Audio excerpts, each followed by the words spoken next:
আপনারা দেখছেন নিউজ 24 নবীনগর, সত্যের পক্ষে অঙ্গীকারবদ্ধ।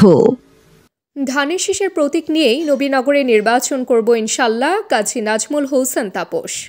ইকবাল মোল্লার পাঠানো প্রতিবেদনে দেখুন বিস্তারিত রিপোর্ট। কাজী নাজমুল হোসেন তাপসের নেতৃত্বে নবীনগরে রাজনৈতিক মাঠ উত্তাল। আজ বিকেলে নবীনগর পাইলট উচ্চ বিদ্যালয় মাঠে 7 নভেম্বর জাতীয় বিপ্লব ও সংহতি দিবসের আলোচনা সভায় কয়েক হাজার নেতাকর্মীদের জমায়েত।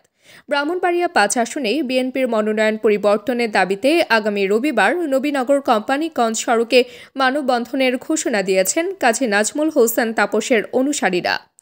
বিক্ষোভ মিছিলের আগে বিভিন্ন এলাকা থেকে খণ্ড খণ্ড মিছিল এসে নবীনগর সরকারি হাই স্কুল মাঠে তিল ধরনের ঠাঁই নেই নেতাকর্মীদের পদচারণা। হাজার হাজার নেতাকর্মীদের উপস্থিতিতে বিশাল জনসমুদ্র রূপ ধারণ করে নবীনগর সরকারি হাই স্কুল ময়দান। উক্ত জনসভায় সভাপতিত্ব করেন নবীনগর উপজেলা বিএনপির সাবেক সভাপতি ও উপজেলা চেয়ারম্যান ইঞ্জিনিয়ার শফিকুল ইসলাম। প্রধান অতিথি হিসেবে বক্তব্য রাখেন গত একাদশ জাতীয় সংসদের ব্রাহ্মণবাড়িয়া 5 ধানের প্রতীক নিয়ে নির্বাচন করেছিলেন এবং ত্রয়োদশ সংসদ নির্বাচনের মনোনয়ন প্রত্যাশী নবীনগরের সবচেয়ে বর্তমান জনপ্রিয় নেতা কাজী নাজমুল হোসেন তাপস সাহেব। প্রধান বক্তা হিসেবে উপস্থিত ছিলেন ব্রাহ্মণবাড়িয়া জেলা বিএনপির সহসভাপতি অ্যাডভোকেট আনিসুর রহমান মঞ্জু। বিশেষ অতিথি হিসেবে বক্তব্য রাখেন ব্রাহ্মণবাড়িয়া জেলা বিএনপির সম্মানিত সদস্য হাজী আবু সায়েদ, সম্মানিত সদস্য হজরত আলী, হাজী ফুরকানুর রহমান, ভিপি খায়ের, সাবেক মেয়র মাইনুদ্দিন মাইনু, যুবদলের আহ্বায়ক এমদাদুল বাড়ি, পৌর যুবদলের আহ্বায়ক আলী আজম, ব্রাহ্মণবাড়িয়া জেলা ছাত্রদলের সাবেক সহসভাপতি মোহাম্মদ ইকবাল হোসেন রাজু সহ বিএনপি যুবদল ও ছাত্রদলের নেতৃবৃন্দ।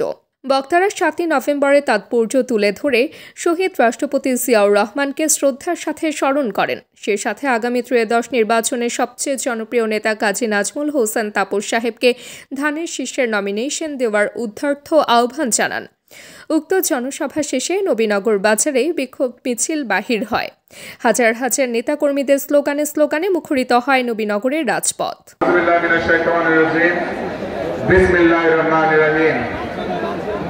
আজকে 7 নভেম্বর উপলক্ষে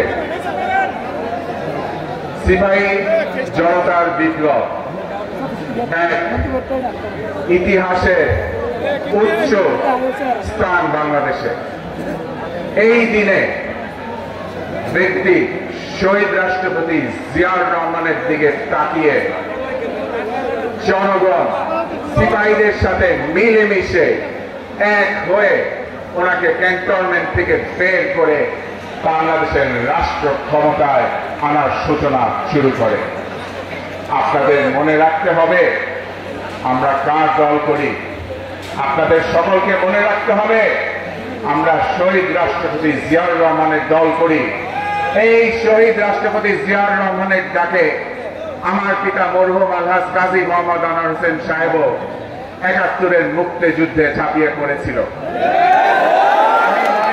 দিতে চাই উনি পাক বাহিনীদের সাথে 26 মার্চের ঘোষণার সূত্রপাতকে ধরে বাংলাদেশের ইস্ট বেঙ্গল রেজিমেন্ট এবং বাংলার যত পুলিশ সিপাহীরা ছিল সকলকে যেভাবে উৎসাহিত করে স্বাধীনতা যুদ্ধে ঝাঁপিয়ে পড়েছিল, সেই মুহূর্তে এই সাহস যদি উনি বাংলার মানুষকে না দিতেন, অনেকেই কিন্তু এই স্বাধীন রাষ্ট্র বাংলাদেশের নাম এবং উর্দু ভাষায় কথা ছাড়া আর কিছুই পেত না।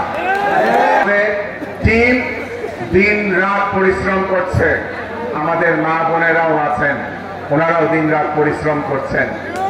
আমি এই 31 দফার বাস্তবায়ন আমরা ইনশাল্লাহ বাংলার মাটিতে অবশ্যই করব এবং বিএনপিকে ইনশাল্লাহ নবীনগর থেকে আমরা জয়যুক্ত করে তারেক রহমানকে প্রাইম মিনিস্টার বানাবো ইনশাল্লাহ। আমি 2-4টা কথা আপনাদের কাছে অনুরোধ করব।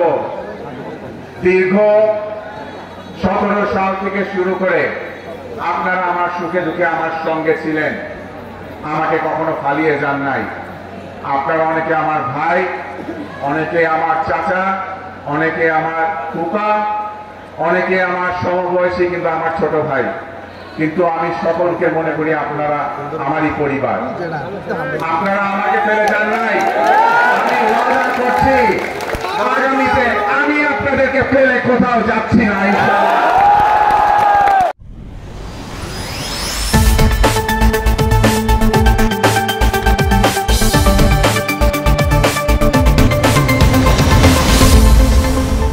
আপনারা দেখছেন নিউজ 24 নবীনগর, সত্যের পক্ষে অঙ্গীকারবদ্ধ।